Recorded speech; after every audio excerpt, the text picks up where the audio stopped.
Have you ever wondered how life was before people started drowning into their phones and technology? Well, then buckle up because we are going to take a trip down the memory lane of IIT Madras situated in Chennai. So for the next few minutes, please forget your daily life and focus on the goodness of the past.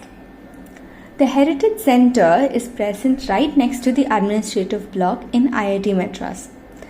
As you enter the Heritage Center, the only reaction in your minds will be awe and wonder. The interior is designed with black floor, wood and glass walls. The lighting is done just perfect to click quality pictures and creates the aura of gazing into the past while looking at the pictures. You're welcomed with a visitor's book, not from the present but the past. This is something I think should be practiced in every place, not only for keeping a record of a person, but to cherish the memory year after. This book reminded me of the importance of a memory.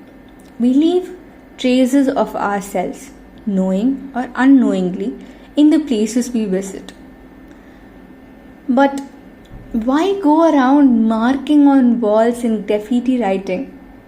This can mask the real beauty of some memorable places, right?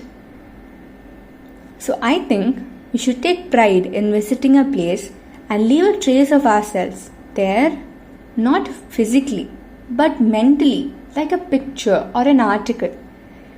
If you have any other ways of leaving a trace of yourself in a memorable place, do leave it down in the comment. Next, this lovely looking table filled with engineering equipments and other memorabilia welcomed me. I was fascinated to see all the items placed on the table. There were ID cards, geometry sets, photos, pieces, and etc. This reminded me of my school days. Whenever there was a project day, the entire class would be remodeled and the tables would proudly display the hard work of all my friends. First, we have the geometry instruments contributed by Mr. Thomas Tharu. This reminded me of the importance of passing on a family heirloom. For a minute, just close your eyes and imagine Thomas Tharu passing on these fine geometry set to his children and they passing it on to their children. And one day you see an engineer who even in the modern era is using his grandfather's geometry set to draw designs with pride. Even narrating this little imagination of mine to you made me smile. Hope it did the same to you. Secondly, we have a thesis or a project report, surprisingly by Srinivasan A and Srinivasan H. I was extremely tempted to open the book, but I controlled this urge as it could lead to some damage, and there was a board strictly forbidding me doing so.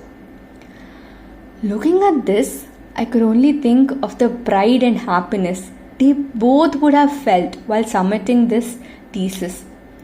As a final year student, I can vouch that they would have felt the happiness of completion and the urge to dig deeper into the sea of knowledge. Thirdly, we have bona fide certificates, keychains, and lock. There is just something about these that tell a lot of stories.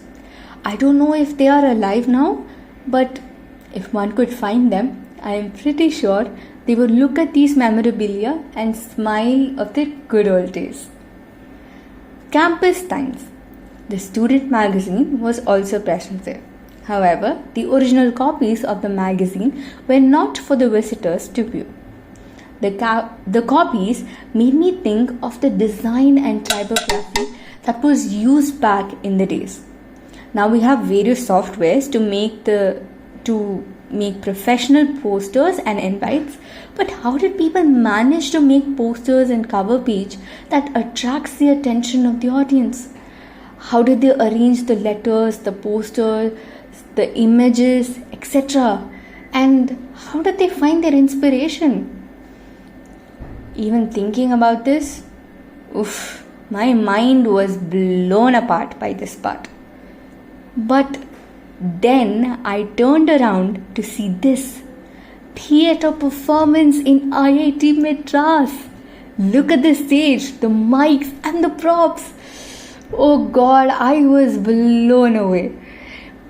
As someone who had seen a lot of theatrical performances, I just wanted to climb into the picture and sit quietly in the audience to witness the play one last time.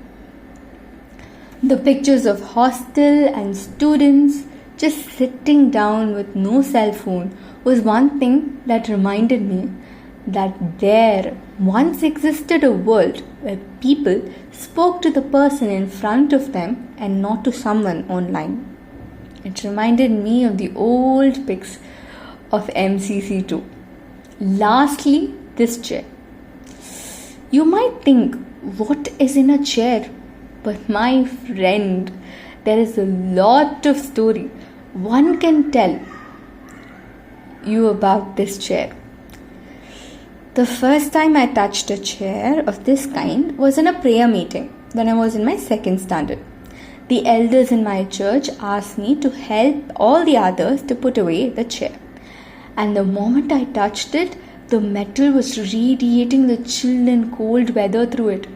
I was struggling to fold the chair, but someone helped me and showed me how to fold the chair. So I tried it on the another one and I was still struggling.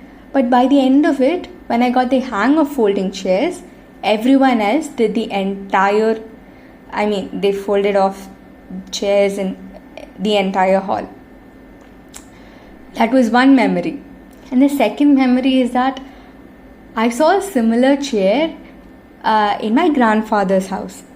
He used to take pride in the chair and he would never let anyone sit in it. At that moment, I used to think, God, if I had a chair like this, I would never let anyone sit in it. And the moment I saw this chair, I was taken aback to that memory. The entire trip was wrapped up by a 7-minute movie in the Heritage Center. Now, if you are planning to visit the Heritage Center, I highly recommend that you take a tour of the entire Heritage Center once and very kindly request the in charge to play the movie. There are movies that you can watch about IIT Madras from 7 minutes to 3 hours. So it's all up to you on selecting whichever movie you want to watch. I highly recommend this place if you want to experience a touch of the past in your life. Thank you.